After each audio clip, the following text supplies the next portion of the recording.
3 of the NFL season is in the books, and we have learned a lot. Now, we're heading into Sunday Night Football. We're heading into Monday Night Football. We still got 2 games left. We're breaking those down in the upcoming videos. Smash like and subscribe, but it helps us out as a small channel. We're going game by game, and I'm going to be breaking down the impacts. Now, we're going to have ranking updates throughout the week. Right now, we're going, gut reactions, and should you be concerned about some of these players, some of the guys you got to go target right now, even before the next 2 games finish. Rams and Eagles is what we'll be looking at here first. Now, the big takeaways is I have Puka Nacua in my weekly wide receiver rankings ranked as the number 1 wide receiver. And it seems like I'm a genius. It seems like I'm right. 11 catches on 15 targets and 112 yards. This guy is legit. He is the alpha. Now, Devontae Adams, 3 catches, 60 yards, and a touchdown on 8 targets. If you can go target Devontae Adams, I would recommend doing that. Coming into the year, I said, listen, Matt Stafford and Devontae, when they gel in the red zone, it's going to be something special to watch. It seems like that's happening. They're starting to click, and I think that there's room for them to even get better and better. So I think Devontae Adams is going to be somebody with a high upside wide receiver 2 type potential. Kyren Williams also had a solid day, 94 yards on the ground, 2 receptions for the touchdown, 20 yards. You do see Blake Corum out there for a good amount of snaps, though. Blake Corum did have 8 carries. He did look effective as well. So if he was the one that vultured that touchdown, you'd be saying a whole different tune for Kyren Williams. Stafford looked good. 2 tutties, 1 interception. Not really anyone else fantasy relevant here for LA. The Eagles. At halftime, you probably were about to send A.J. Brown to the waiver wire. Maybe even Devontae Smith. Devontae Smith was a little bit more involved early on. Dallas Goedert, 2 targets in a game where A.J. Brown and Devontae Smith get more of the targets, right? So we kind of saw that the opposite week 1, where Goddard had 6-7 catches, and A.J. Brown and Devontae weren't targeted at all. Obviously, then Goddard was injured. He comes back from injury, salvages his day with a touchdown, but you're not excited to start Dallas Goedert on the week. Saquon Barkley is involved as a receiver. Saquon Barkley, not a great day, but from a PPR perspective, having the 4 receptions, it's his floor. This is a floor game for Barkley. He had about 9 fantasy points. You're not happy, but you're still expecting better days to come. Jalen Hurts also had the rushing touchdown, which helped out his day, as well as 3 passing tutties. So it's his best game by far. But how sustainable is it? You saw that in this game, you saw the game script change. When the Eagles were trailing, they had to flip the switch. And A.J. Brown all of a sudden gets 10 targets. Looked really, really good, man. 6 catches, 110 yards, and a tutty. Devontae, 8 for 60 and a tutty. When can you trust to start these players is the concern moving forward.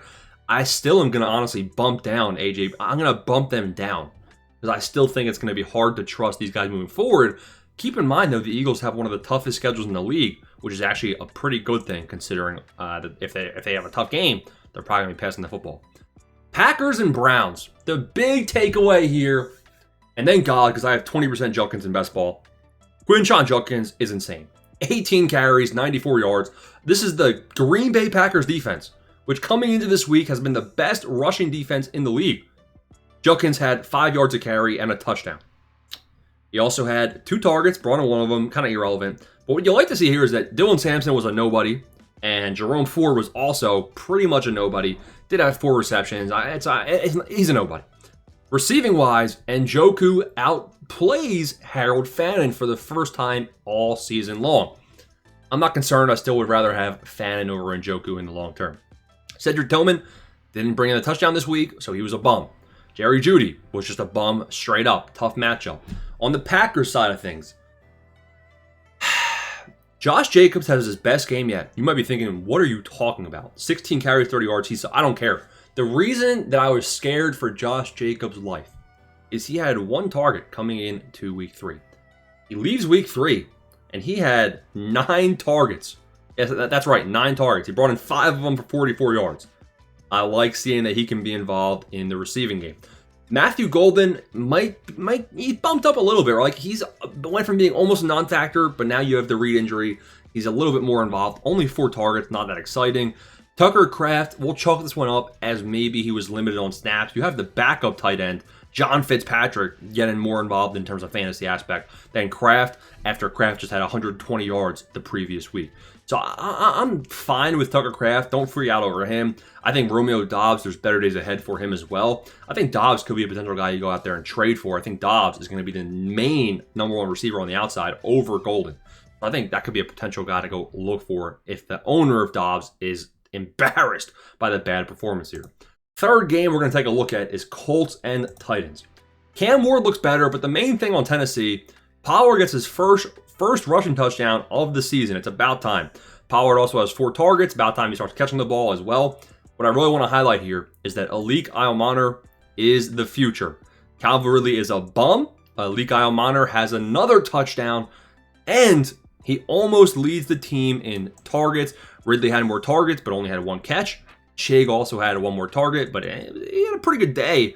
But this is not sustainable for Chig. I wouldn't be starting this guy, especially when you have Gunnar Helm getting more involved in this game.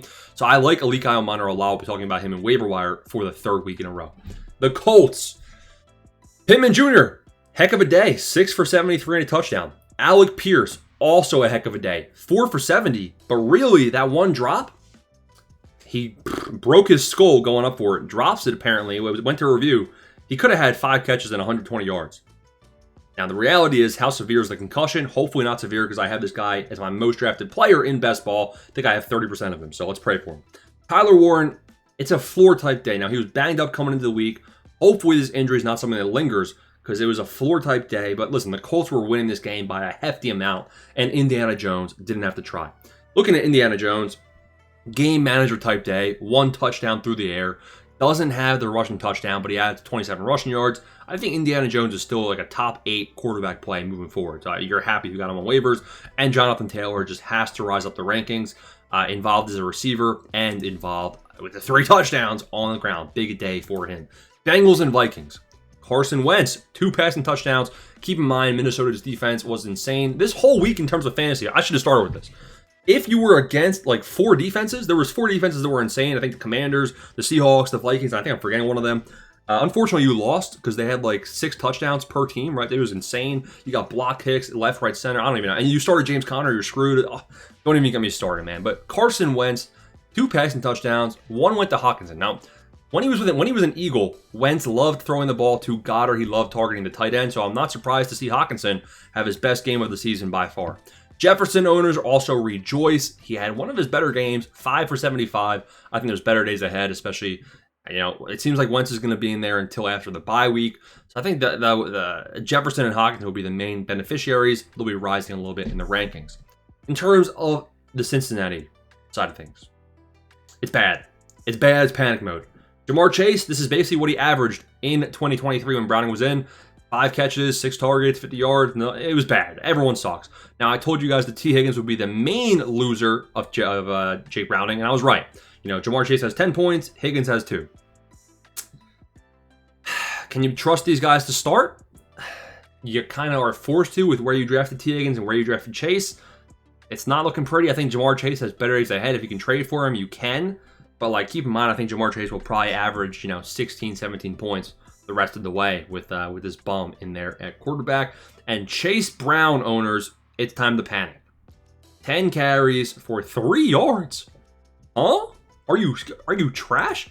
He will be getting nuked in the weekly rankings. Steelers and Patriots. Aaron Rodgers, kind of a game manager type day, but he looks solid. And DK Metcalf. Metcalf has not been great in terms of receiving yards or receptions. Raising the touchdown salvages this day. Calvin Austin, he's a nobody. Jalen Warren is the fantasy football stud from Pittsburgh. Now, Kenneth Gainwell vultures one of the rushing touchdowns.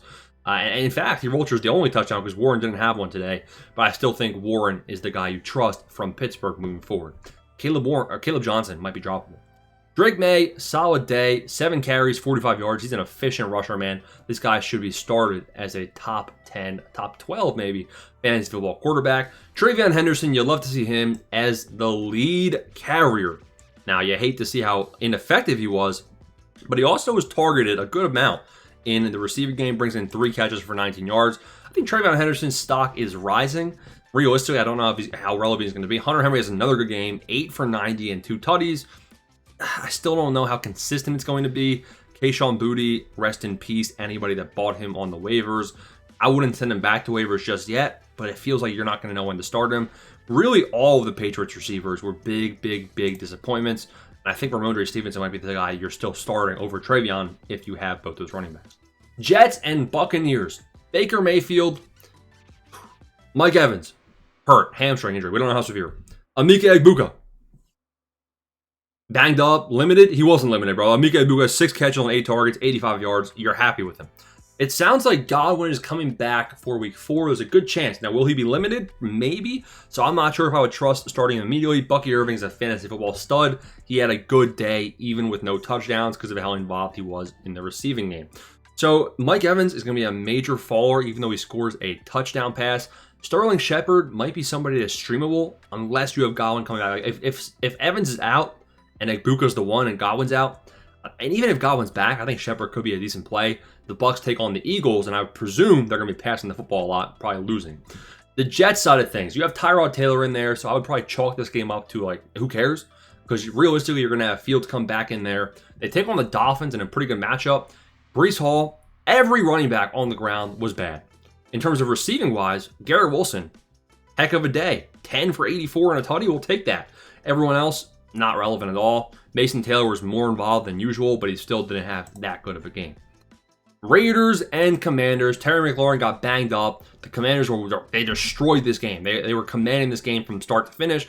Terry McLaurin 1 yard away from a touchdown, 3 for 74. If it was 3 for 75, he would have also had a touchdown and had a big day. McCaffrey's a nobody. Don't fall for it. Zach Ertz was again. You're gonna have Jaden Daniels back sooner rather than later.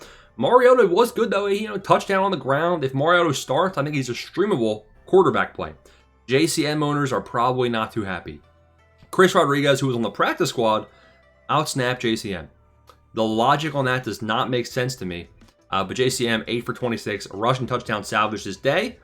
JCM is probably not someone I'd be starting with much trust moving forward. Trey Tucker, 8 catches, 150 yards, and 3 touchdowns. This guy has had so much time to wow me, and he's kind of just always been this deep ball threat. I know we have a new quarterback. Maybe you trust him more. Really, this is just going to hurt Jacoby Myers and hurt Brock Bowers. Like, Bowers, where are you, buddy? Ashton Genty, another mediocre type day. No targets at all. Meaning it's bad, man. The Raiders side of things, really just an unimpressive fantasy day all around. Falcons and Panthers. The Falcons stink. Now, Darnell Mooney might be someone you go out there and trade for. Mooney had 11 targets and only 8 fantasy points. This reminds me of Malik Neighbors. When Malik Neighbors in week 1 had 13 targets and 5 catches, I said go buy him. Mooney should be somebody that I think is a good flex play that's going to have pretty decent target volume in this Atlanta offense. Maybe even Drake London, but I doubt someone's going to be selling him too low. Kyle Pitts, another mediocre day. This kind of seems like what he's been doing week in, week out for the last 3 weeks. 4 catches, 40 yards, not terrible. Bijan Robinson, true stud right here for Atlanta.